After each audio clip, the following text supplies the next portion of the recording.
Hey everybody, welcome to Northern Thailand and welcome to an all new video series. This is my channel's first Q&A session that I'm holding, and it's about time because I've had some really great questions in the comments section over the past couple years and some really awesome questions that I've recently fielded through email. So I thought, you know what? I've had very little to do this year, which I'll get into as we get into the Q&A. So why not put something else together that I can get some content up, share with you guys about what's been going on with me, and also address some of these questions and some really great comments that have come in over the channel over the past couple of years. So with all that being said, let's get into it.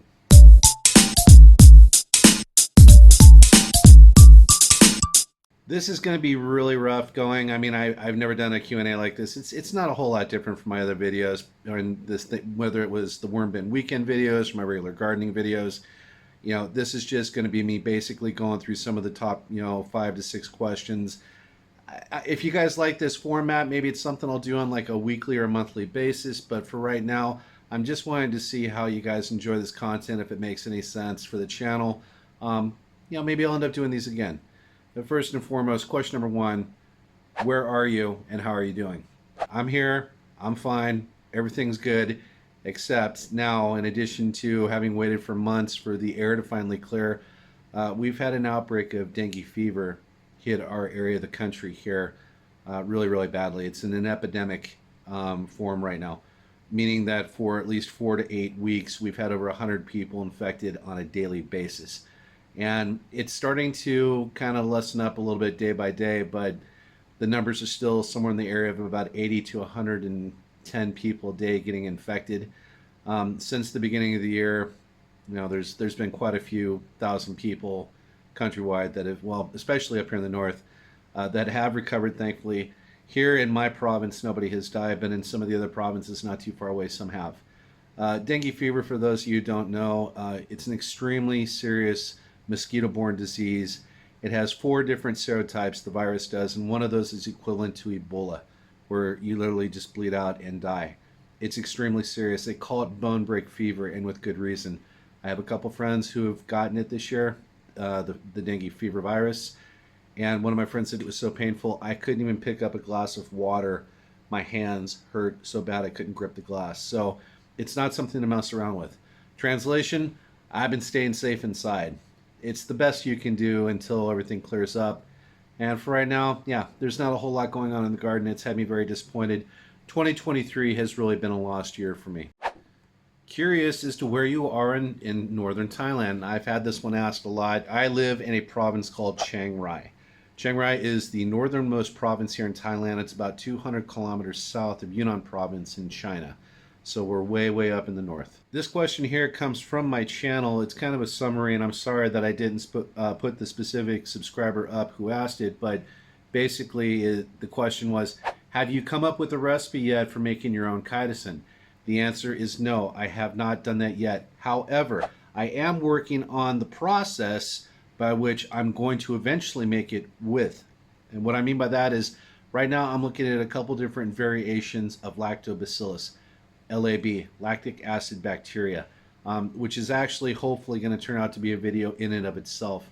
There was an interview that Matt Powers, if you guys know who he is, he's a wonderful organic gardener, citizen scientist, and just an overall great guy. He did an interview last year with a gentleman who runs aqua and hydroponics setups that accidentally came across a process for making what's known as SuperLAB, SuperLAB, or also been called SuperLABs.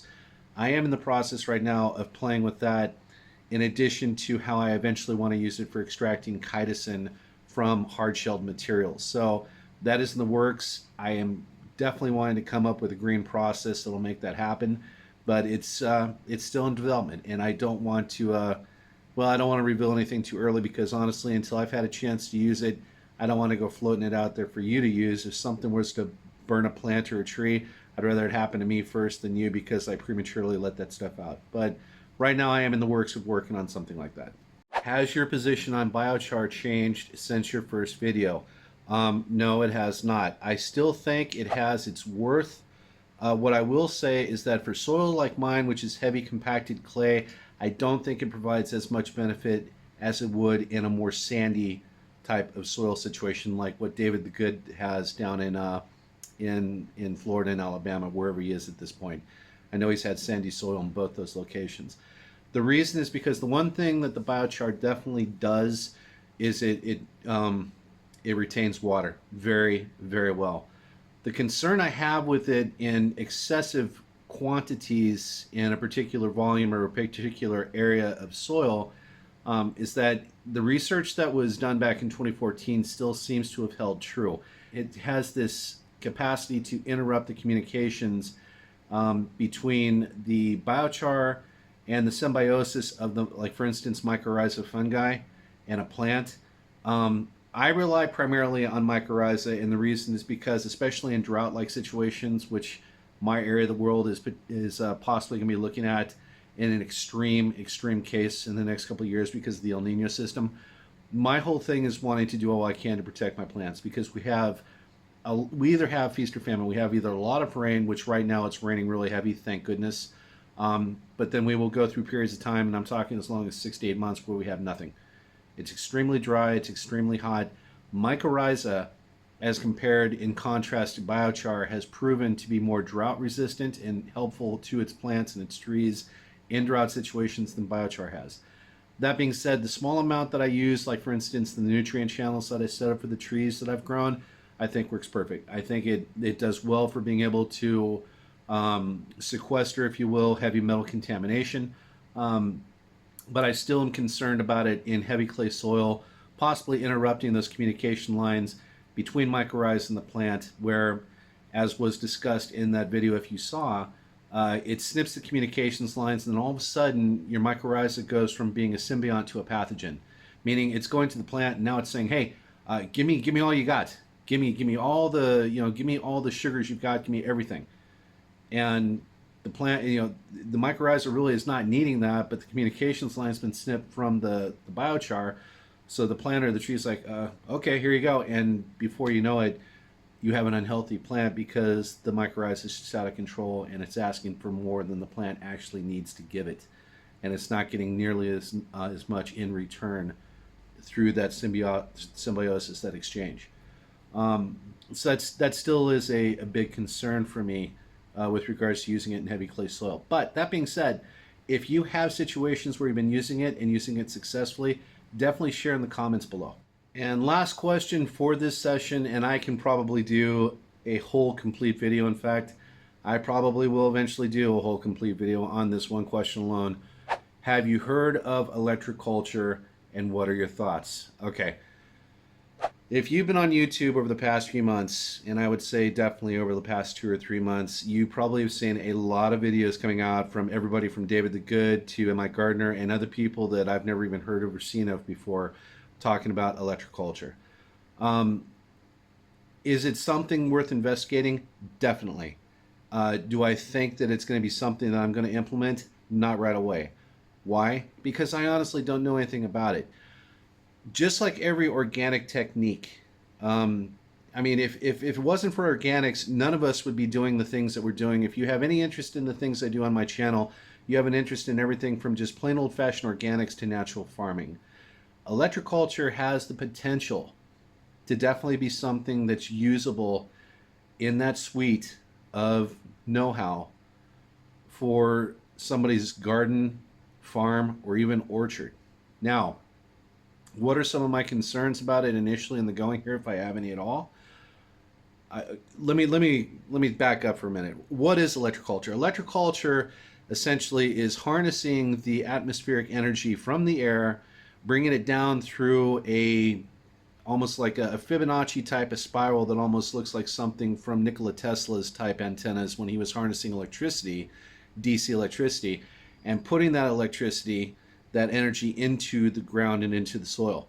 The theory behind that is it's somehow stimulating the plants and the trees and everything that's growing in your area within a certain radius, depending on how big this antenna is, and thus energizing the plants, making them strong and robust and huge. And I mean, you've seen the pictures and some of the clickbait that's out there. There's everything from massive pumpkins to massive watermelons and zucchinis and cucumbers and all this stuff. I mean, it sounds really great, right? Well, I get really concerned when I see clickbait type stuff like that, because I'm starting to think, okay, what are you trying to sell? Because this almost seems like some type of snake oil trick to me. My initial concern with it is this. A lot of these antennas that you're seeing with electroculture, they're using copper wire. Copper is antimicrobial, anti-microbe, antibacteria, antifungus, antivirus. It's going to kill those things off in the soil. And I'm not talking about the element of copper in your soil. I'm talking about an actual copper line going into your soil. That is an antimicrobial piece of metal that you're putting in your soil. So it is going to kill off the biology that's in your soil from the point of contact to, who knows how far out. This is the kind of stuff that needs to be tested and looked at. Now, that being said, what is then causing all this stimulation and this growth and these huge vegetables and these huge plants? Listen, I'm not sure, but I'm not into just growing biomass for the sake of biomass. When I do what I do, I'm doing it for the most nutrient-dense food that I can possibly grow to feed myself and others, because I want the most healthy food I can get that I can't buy in a store.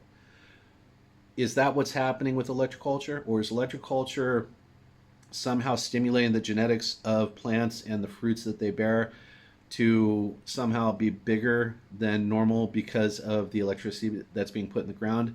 I don't know that either. I know it has a storied history going all the way back to 1794. I know that the U.S. Department of Agriculture put together a memorandum back in 1929 about it. So it's not just some, flash in the pan, fly by night thing that just came up. This has a storied history. So I'm going to have to look into it. And until I do, I probably won't even put a video out about it until I've had an opportunity to research it and test it a little bit myself. Then I can construct something to share with you guys, share my thoughts, start a conversation, and see what you guys think, and also hear from you. Have you looked into electroculture? What are your thoughts? Well, guys, gals, team, gang, that's going to do it for this Q&A. I hope you enjoyed it. If you enjoy this format, like I said, I may start doing this more frequently, especially right now. It's been a frustrating year for me. I have just been going stir crazy nuts. I feel like I'm back in quarantine. And until I can get back out there when it's a little bit safer so I don't wind up getting sick, all I ask is that wherever you are in this world today or tonight, you take care. Bye for now.